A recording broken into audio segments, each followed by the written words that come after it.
Você começa? Não. Não, pode começar, eu dou seguimento. Eu queria que você apresentasse. Eu já expliquei para elas, quem chegou agora, né, que a gente vai falar dos elementos do TG, da estrutura física do trabalho acadêmico. Aí eu pedi para a Zeneida preparar essa aula, que acho que tem mais conhecimento até do que eu sobre esse assunto, para falar com vocês. Então eu estou mais para aprender aqui, tá bom, Zeneida? E aí fica à vontade, a hora que você quiser me chamar, e eu também, a hora que eu tiver algum comentário, eu também falo. Pode ser? Então, pode ser sim. Fique à vontade, bem tranquila. Tá bom, obrigada, professor.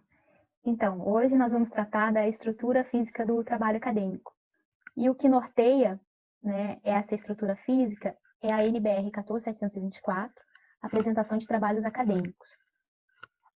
E o que trata essa apresentação de trabalhos acadêmicos, a NBR 14724? Ela especifica os princípios gerais para a elaboração de todos os trabalhos acadêmicos. Dentro dessa NBR, nós temos os elementos pré-textuais, os elementos textuais e os pós-textuais, que nós vamos tratar de cada um deles. Dentro dos elementos pré-textuais, nós temos a capa, a folha de rosto, a ficha catalográfica, errata, folha de aprovação, dedicatória, agradecimento, epígrafe, resumo em língua estrangeira, listas e sumário. Então, dentro da capa, né, os elementos obrigatórios, contendo as informações na ordem, né? O nome da instituição, o nome do autor, título, subtítulo se houver, o local da instituição onde deve ser apresentado e o ano da entrega do TG. Um exemplo de capa que nós temos aqui é da Universidade de Taubaté, logo abaixo vai o nome do autor, o título do trabalho, o subtítulo, Taubaté e o ano da entrega. Sendo que a fonte utilizada no cabeçalho da universidade e do nome do autor é entre 14 e 16, em negrito. O título do trabalho e o subtítulo também 14 a 16 em negrito. E 14 a 16 também em negrito. Então, toda a folha de rosto, ela vai, a capa, ela vai em negrito.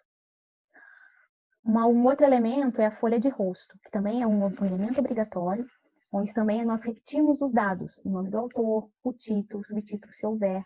E aí entra a natureza e o objetivo, o nome da instituição e a área de concentração para que eu estou apresentando esse trabalho, né?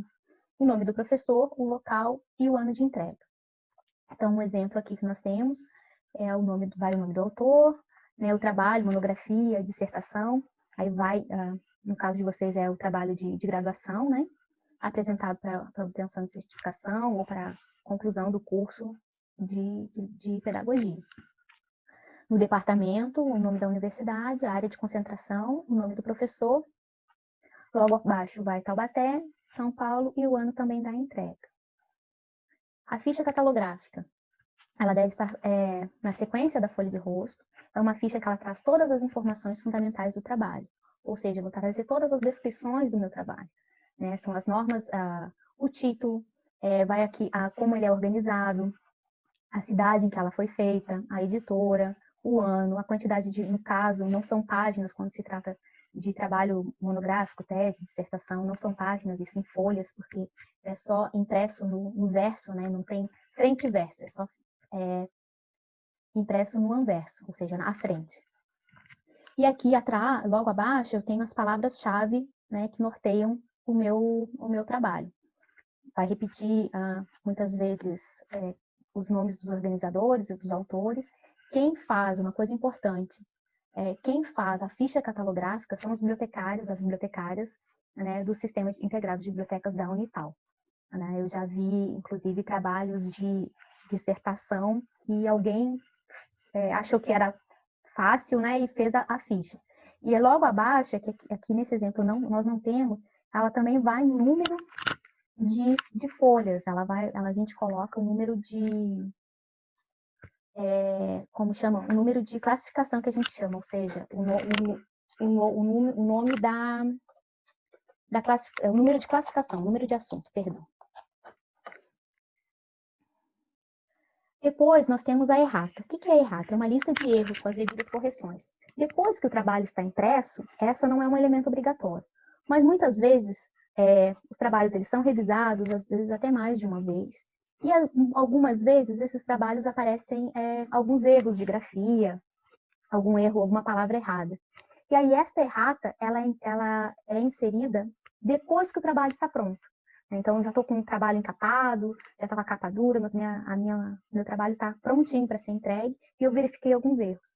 Então, eu faço uma lista com esses erros, né, e insiro, é uma folha solta, né, e ela vai logo, nas primeiras páginas, logo depois da capa, da folha de rosto, eu insiro essa folha solta na entrega do meu trabalho. Né? Então, vai todos os dados da minha monografia, né? E aí eu coloco lá o número da folha, né? Onde ele está, aonde está o erro, né? A linha em que está a palavra escrita de forma errada, e eu coloco onde se lê trágico, leia-se estratégico. Na 35, na linha 10, onde se lê obedece, leia-se obedece. Então, são onde estão os erros, né, que eu verifiquei depois que o trabalho já está pronto para entregar. Né? Muitas vezes, passa por 2, 3 revisões e algumas vezes essas palavras ou esses erros não são percebidos na revisão. E aí a gente manda imprimir, né, muitas vezes gasta, né, com a questão da encadernação, e depois se verifica que tem alguns erros de grafia. A folha de aprovação, né, vai ser inserida após também vocês apresentarem o trabalho, né, então ela vai conter o nome do autor, o título, o subtítulo por extenso, a titulação do trabalho, os dados da graduação, o local, a data de aprovação, o conceito e os dados do membro da banca pela qual vocês vão passar. Esse é o modelinho também da folha de aprovação, né? Então vai todos os dados, autor, né, a TCC, monografia, dissertação, né, a graduação do trabalho, apresentado para obtenção, né, de conclusão do curso, a data em que eu apresentei esse trabalho, o resultado, e a banca, os nomes dos professores e a assinatura desses professores. Essa folha, geralmente, eu não sei, professor, se na graduação, se é a secretaria que fornece ou se é o próprio aluno que leva no dia para a banca assinar. Infelizmente, eu não sei como funciona. Eu acho que é o próprio aluno que tem que levar. É o próprio aluno. Tá. Que leva na banca. A dedicatória, então, né, também é um elemento opcional, onde o autor presta uma homenagem ou dedica o seu trabalho. Ela vai no finalzinho, então aqui ela vai em tamanho 12, né, a minha família pela compreensão e incentivo, marido, namorado, esposa, enfim, né, quem eu dedico esse trabalho. O agradecimento, então, a quem eu reconheço, né, as pessoas ou instituições que contribuíram para a realização do trabalho. Muitas vezes aqui nós colocamos os orientadores, né, os professores que colaboraram para que eu pudesse fazer o trabalho, instituição, se eu fiz dentro da escola, então eu coloco o nome da escola, as pessoas que, de fato, colaboraram, né, para a elaboração do trabalho apresentado. A epígrafe é uma citação, um pensamento, uma música, um poema, né? Então, ela deve estar entre aspas, porque é uma citação com a indicação de autoria. Aqui, dentro da epígrafe, algumas vezes as pessoas colocam frases, músicas ou um trecho de poema que não tenha relação com o tema que está sendo trabalhado. Mas a indicação é que a epígrafe tenha a ver com o trabalho que você está apresentando. Uma citação, né? Então, que esteja relacionado com o que você pretende apresentar. Né? Por exemplo, dentro da área de pedagogia, vou trabalhar, por exemplo, em literatura. Então, aqui na epígrafe, eu poderia trazer, por exemplo, uma citação de Paulo Freire: a leitura de mundo precede a leitura da palavra. Né? Então, estou trabalhando a questão da leitura e a epígrafe tem a ver com o trabalho, com o assunto que eu estou trabalhando. O resumo, né? Então, ele deve ser constituído com frases concisas, objetivas, com no mínimo 150 palavras, não ultrapassando a 500. Logo abaixo, a gente coloca as palavras-chave ou descritores, que são as palavras representativas do conteúdo do trabalho. As palavras-chave, elas devem ser a coluna dorsal do meu trabalho, então é a essência do meu trabalho. Né? Então, geralmente, nós indicamos de 3 a 5 palavras-chave, né, para também não indicamos que seja um pouquinho diferente, as palavras não sejam iguais ao título. Por quê? Na hora que nós vamos buscar essa monografia, esse trabalho, ele tem colocando sinônimos, palavras que não sejam iguais à do título, eu consigo ter uma maior margem de recuperação, né? Então, se eu colocar as mesmas palavras que eu estou utilizando no título nas palavras-chave, né? Então, quando eu faço alguma busca na base de dados, por exemplo, eu posso não atingir, né, o maior público, vamos dizer assim, na hora de recuperar esse trabalho. O resumo em outro idioma, o abstract, resumo em francês, abstract em inglês, né? É o resumo que é traduzido para outro idioma, que geralmente a preferência é o idioma inglês, e também as palavras-chave, as keywords traduzidas. Então, todo o meu texto que eu tenho lá no meu resumo, eu transfiro eu passo para outro idioma. Nós indicamos também a questão do inglês, porque ela é uma língua universal de pesquisa. Então, a maioria dos trabalhos, eles estão em inglês, né, grandes trabalhos, o que é feito de mais atualizado, as publicações são em inglês. Então, por isso também que a gente indica que o resumo seja em inglês. E as normas que norteiam o resumo é a NBR 6028 da ABNT também. Aqui é um exemplo do resumo, né? Nós não damos a inserção do parágrafo, ela é em bloco, né? Então vocês vejam aqui, observem que ela é um bloco só, né? As palavras-chave, elas são separadas por um ponto final entre elas. Então aqui nós temos 1, 2, 3, 4 palavras, né? Para designar o meu resumo. Tranquilo até aqui? Zeneida, volta um pouquinho ali.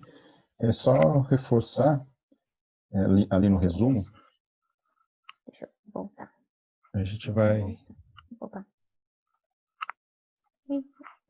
Bom, a gente vai apresentar o resumo. Ele tem uma estrutura, né? E é muito importante guardar isso, porque ele é apresentado num único bloco, não tem parágrafos no resumo, né? Como a Zeneida falou.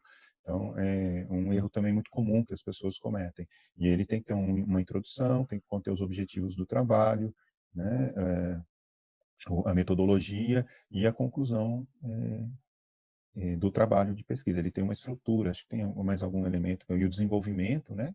A Desenvolvimento e introdução, o conclusão. desenvolvimento e A conclusão. introdução, Com os alguns objetivos, né? Isso, a Desenvolvimento e a metodologia conclusão. utilizada. Metodologia, isso. Então, é um resumo mesmo de cada parte do TG que precisa estar contido no resumo, né?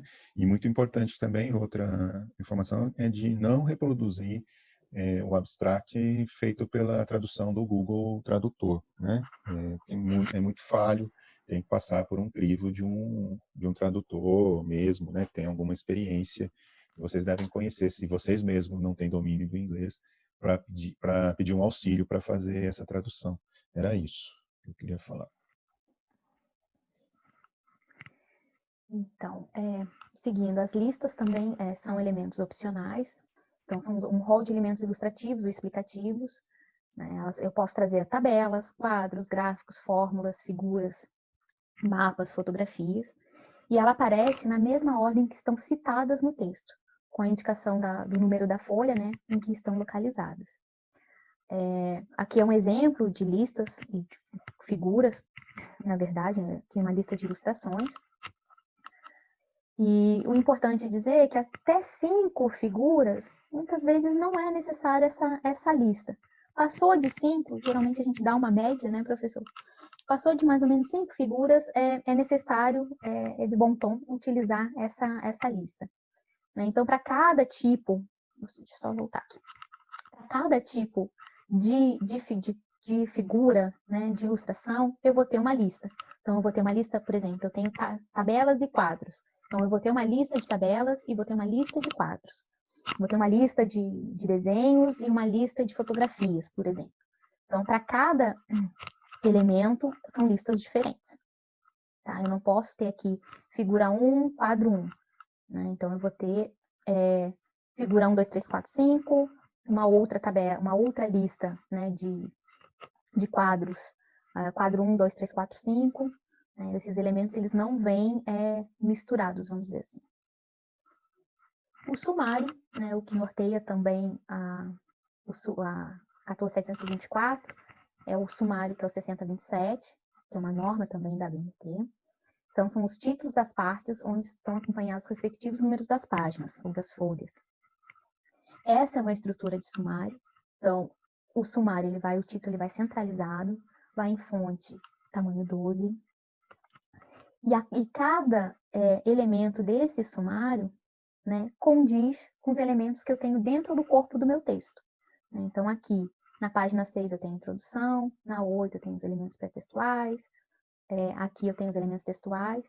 Então, para cada seção e subseções, eu vou ter, ele tem que constar aqui no meu sumário. Então, depois desses, até aqui, são os elementos pré-textuais. Zeneida, eu queria voltar. Desculpa, eu estava com o Tá bom, microfone professor. desligado. Eu desliguei o microfone. No sumário. O sumário é um chatinho de fazer, tem dificuldade, porque ele não sai certinho, alinhado desse jeito. Então, eu dou uma dica, como é que eu faço? Eu faço como uma tabela, né? Eu coloco uma tabela com 2 ou 3 colunas, às vezes 3 colunas, mas com 2 colunas dá para fazer. Você deixa uma coluna mais extensa e uma coluna curtinha no final, onde você coloca os números da página. Daí fica alinhado esses números como coluna. Outro recurso é usar a ferramenta de sumário automático do Word, mas eu não sei usar isso. Eu sei que tem pessoas que fazem, que tem um sumário automático, mas eu tenho muita dificuldade, porque depende de estar tudo direitinho, os títulos, subtítulos no corpo do texto para sair o sumário certinho, né? E às vezes a gente acrescenta um subtítulo ou retira um subtítulo e acaba dando um problema. Um recurso que eu uso é usar uma tabela e deixar ela invisível, né? Então não aparece no corpo do texto. Eu também faço isso e eu faço sumário à parte, né? Geralmente eu acabo digitando todo o trabalho, né? Faço todo o trabalho.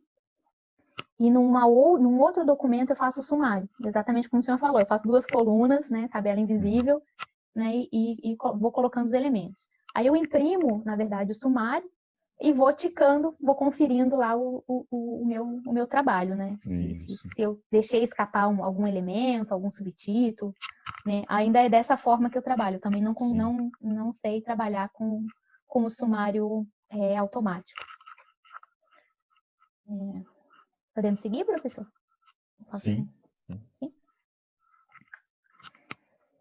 Então, até o sumário, nós temos os elementos pré-textuais. A introdução, o desenvolvimento e a conclusão são os elementos textuais.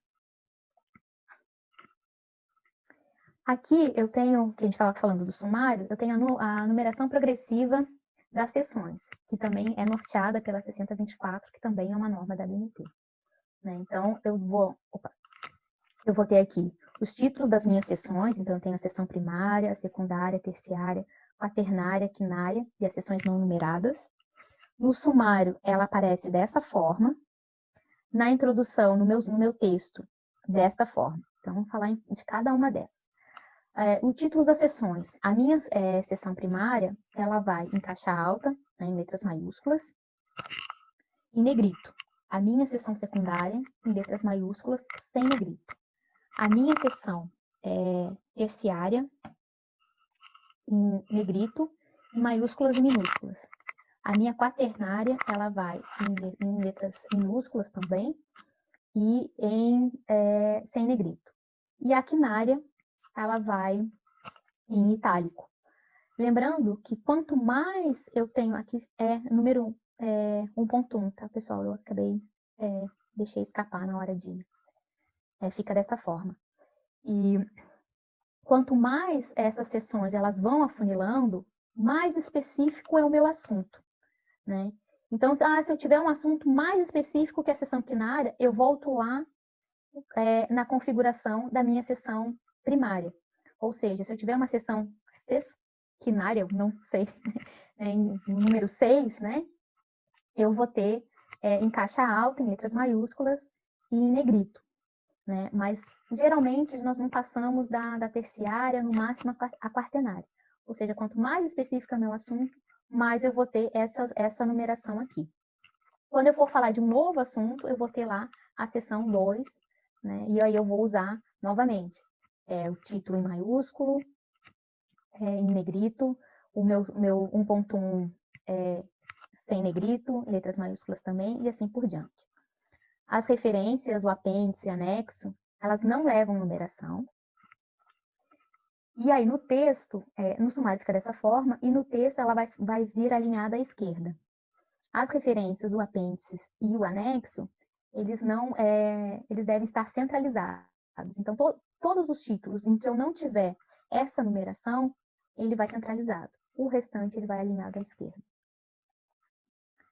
Né? Então, o indicativo de seção, ela precede o título, é alinhado à esquerda, é separado por um espaço de 1,5. Né? Os indicativos que não têm numérico. Errata, agradecimentos, listas, resumos, sumário, referências, anexos e apêndices. Ou seja, esses que não têm indicativos numéricos, eles vão com os títulos centralizados. E aí eu tenho a minha introdução, que é a parte inicial do meu texto, onde eu vou contar a delimitação do assunto, os meus objetivos e outros elementos que são necessários para situar o tema que eu estou tratando. No desenvolvimento, eu vou detalhar o que eu vou trabalhar, então vou colocar meu referencial teórico, né, vou colocar minha metodologia, os autores que eu utilizei, né, como é que foi a minha coleta de dados, vou trazer a questão dos dados, da análise dos meus dados. Então aqui eu vou utilizar bastante, né, vou pormenorizar as seções e as subseções. A conclusão, a síntese final do meu trabalho apresentado, né, então eu vou retomar, né, os meus objetivos, as minhas hipóteses relacionadas lá no início, lá na introdução, né? Vou trazer para a conclusão para discutir os resultados, para concluir as minhas hipóteses, se elas foram sanadas ou não, se elas foram contempladas, né? De que forma eu consegui alcançar. Então, eu vou fazer um apanhado geral, né, de tudo que eu trouxe lá na minha introdução, lá no meu desenvolvimento, e aí eu trago para a conclusão, né, para poder finalizar o meu trabalho. Esses são os elementos textuais: a introdução, o desenvolvimento e a conclusão. Nos elementos pós-textuais, nós temos as referências, o glossário, apêndices e os anexos. Lembrando que as referências são é um elemento obrigatório. Também, o que norteia as referências são as 6023 da NBR. Então, é um conjunto padronizado dos elementos descritivos de um documento, onde eu vou trazer todos os trabalhos que eu pesquisei, os artigos, os manuais. O glossário, ela é uma lista, né, com as palavras inseridas no texto, que não tem o significado de conhecimento comum a todos os leitores. Lembrando que quando eu escrevo, eu não escrevo para mim, eu estou escrevendo para outras pessoas que muitas vezes não têm um conhecimento prévio daquele assunto que eu estou tratando.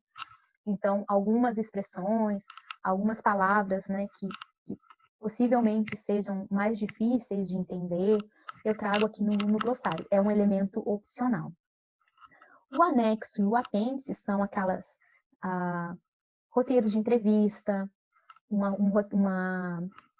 são os questionários que eu elaborei, né? Então, o anexo são textos ou documentos que não são elaborados pelo autor, que servem como fundamentação ou comprovação e ilustração daquilo que eu utilizei. O apêndice é o que é elaborado por mim, né, que complementa a minha argumentação. Então, só para lembrar, o anexo acaba em "o", né? Então, é tudo que o outro fez, né? Tudo que eu fiz eu peguei um questionário já pronto, um roteiro já pronto. Então, se eu for utilizar tudo que foi elaborado por outra pessoa, é anexo. Tudo que apêndice acaba em "e". Então, tudo que eu elaborei, que eu fiz, é apêndice. Então, seja ela também uma lista, uma figura, um desenho, uma fotografia, uma lista um roteiro de entrevista, por exemplo, ele vai em apêndice. Tranquilo até aqui? Alguma pergunta? Então, em regras... Eu tenho uma pergunta.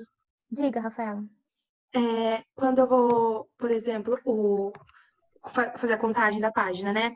Eu Sim. começo a contar só depois da introdução, né? Que você falou. Não. Eu A introdução conto, já... conta. A única página que não é contada é Aham. a capa. A gente vai ver mais adiante. Mas a única tá. página que ela não é contada é a capa. A partir da folha de rosto eu conto, mas eu não numero. Na Aham. introdução é que eu numero. Ah, entendi. Obrigada. Você Nada. falou, é a numeração que começa a partir da introdução, mas a contagem Isso, começa tá lá da na folha Depois de da rosto. capa. folha de Aham. rosto, né? Tá faltando 2 minutos e meio, Zeneida. Daqui a pouco vai cair, a gente volta Tá. no mesmo link, tá bom? Tá bem, professor. Quer que eu Não, saia pode agora? continuar. Não, Então, vamos. posso continuar? Então Acho tá. que dá para Então, em continuar. regras gerais de formatação, né, na paginação, todas as folhas, ó, a partir da folha de rosto, devem ser contadas sequencialmente, mas não numeradas. A numeração ela é colocada a partir da primeira folha textual, ou seja, lá na minha introdução. Em algarismos arábicos, né, no canto superior direito da folha, 2 centímetros da borda superior, ficando o último o algarismo a 2 centímetros da borda da folha direita. Né? A questão do formato. Ele é digitado em folha 4, na cor preta, o projeto gráfico é de responsabilidade do autor, recomenda-se o tamanho 12 para o texto, né, nas citações de mais de 3 linhas, notas de rodapé e legendas tamanho 10, e a fonte Arial ou Times New Roman, porque são fontes que não são tão rebuscadas e na hora da leitura não cansa tanto a visão. É por isso que nós escolhemos Arial ou Times New Roman quando se trata na questão dos trabalhos acadêmicos. Então, a questão da margem, ela fica superior a 3 centímetros, inferior a 2, à esquerda 3 e à direita 2. Então, aqui eu vou trazer a numeração da minha página. O espaço, né? Como é que eu vou digitar todo o meu trabalho? Ele vai ser digitado em espaçamento 1,5 entre as linhas. A citação com mais de 3 linhas, notas, referências, legendas, elas são digitadas em espaço simples. As referências ao final do trabalho, elas são separadas entre si por um espaço simples em branco e alinhadas à esquerda. Eu sei que Vai cair visualmente agora, elas... Zeneida. Então, Termina essa, a gente volta. Você já acabou? tá bom. Tá bem. Então vamos terminar essa Vamos sessão e a voltar. gente volta no mesmo link, tá bom? Então, só retomando, na questão das referências, elas são separadas por um espaço simples e elas também são digitadas em um espaço simples. E elas ficam alinhadas à esquerda. Muitas vezes, visualmente, ela não fica tão bonito, né?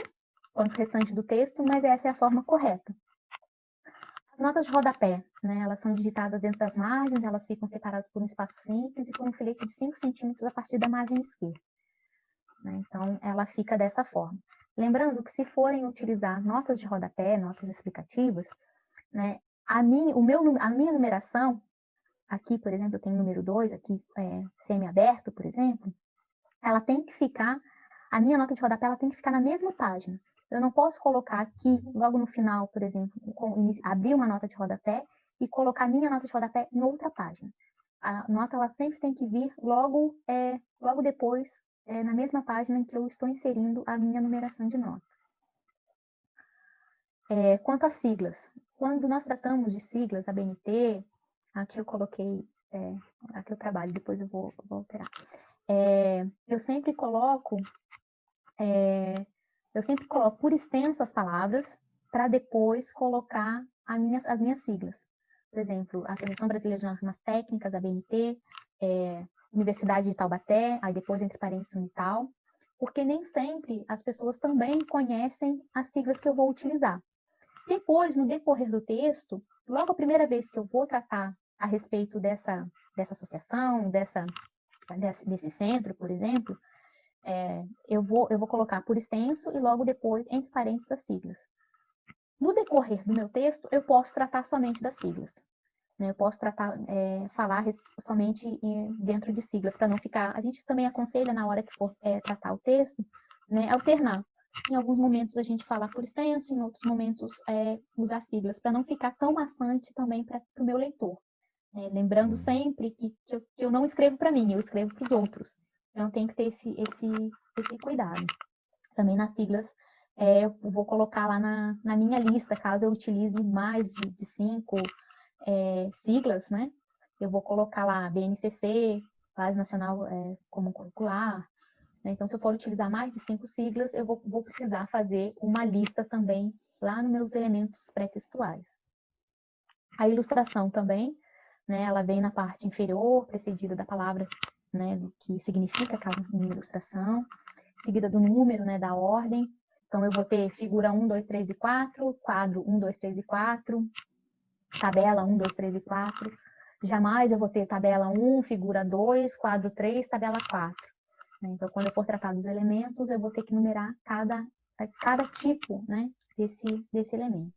A ilustração, né, quando eu for, veja a figura 2, ela tem que estar muito próximo do que eu estou falando, também assim como as notas de rodapé, ela não deve estar em outra página, né? Às vezes eu vejo alguns trabalhos, né, logo na última frase, veja a ilustração conforme a ilustração abaixo, mas abaixo acabou a folha e a ilustração está na outra página. Então, quando a gente vai fazer o trabalho, a gente tem que ter esses cuidados, né? Então, nem que dê um pouquinho, ou deixe um espacinho maior ali no meu final e comece o parágrafo conforme a ilustração 2 e logo abaixo a figura, né? Isso às vezes não é problema na hora da apresentação gráfica do trabalho. Né? O que eu não posso é colocar veja abaixo a figura e abaixo não ter figura nenhuma, a figura está em outra página. Então, Zeneida, só uma observação para as meninas. Eu vou pedir para vocês assinarem seus nomes no chat, não esqueçam. Eu esqueci de pedir isso na primeira sessão, para depois eu registrar a presença de vocês, tá bom? Então é isso. Desculpa, Zeneida, pode continuar. Não tem problema, professor. E aí nós temos a estrutura do trabalho, né? Os elementos textuais. A capa, folha de rosto, folha de aprovação, dedicatória, agradecimento, epígrafe, resumo, abstract, lista de ilustrações, listas de tabelas, sumário. Esses são os meus elementos pré-textuais. Lembrando que a capa, a folha de rosto, o meu resumo, o meu abstract e o meu sumário são elementos obrigatórios. Os meus elementos textuais, introdução, desenvolvimento e conclusão, ou seja, são os meus capítulos, os meus subcapítulos. Os meus elementos pós-textuais, são as minhas referências, anexos, apêndices, glossários. Lembrando também que dentro dos elementos pós-textuais, as minhas referências são obrigatórias constar no meu trabalho. Então, Rafaela, que se perguntou, as páginas a partir da folha de rosto até o meu sumário, elas são contadas, mas não paginadas. A partir do meu texto, eu continuo contando, né, e pagino.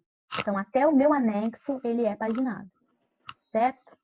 A folha e a capa, ela não é contada, tá? Então, eu vou ter aqui, folha de rosto, eu conto página 1, né? 2, 3, 4, 5, por aí vai, tá?